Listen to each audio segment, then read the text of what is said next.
ዱዓ የሚያስፈልገው ሰው ስለበዛ ዛሬ እስቲ አላህን እንለምነው። ከኛ ውስጥ በሆነ ጉዳይ የተጨነቀ፣ ከኛ ውስጥ በምንም ጉዳይ ያልተጨነቀ ሁላችንም ከልባችን አሚን እንበል። አላህ ልል ስለሆነ እጃችሁን አስተካክሉ። ቢስሚላህ አልሐምዱሊላህ አሰላቱ ወሰላሙ ዐላ ረሱሊላህ ሰለላሁ ዐለይሂ ወሰለም። ጌታችን ሆይ ዛሬም በብዙ ጉዳዮቻችን ወደ አንተ ከጃይ ሆነን መጥተናል። ስለኛ ወንጀል ሳይሆን አንተ ጋር ስላለው እዝነት ስትል ዱዓችንን ተቀበለን። አላህዬ ከኛ መሃል ሰላሙን ያጣልህና ውስጡንም ውጪውንም ሰላም አድርገው።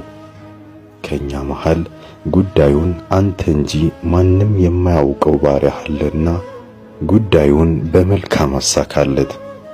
ኢላሂ ከኛ መሃል ጤንነቱ የሚያስጨንቀው አለና የተሟላና ሰላማዊ አፍያን ወፍቀው።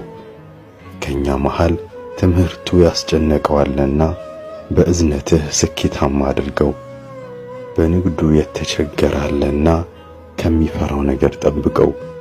አላህዬ ነፍሰ ጡር የሆኑ እህቶቻችንን በሰላም እንዲገላገሉ እርዳቸው። የወለዱትንም ጤነኛና በሕይወታቸው ስኬታማ አድርግላቸው።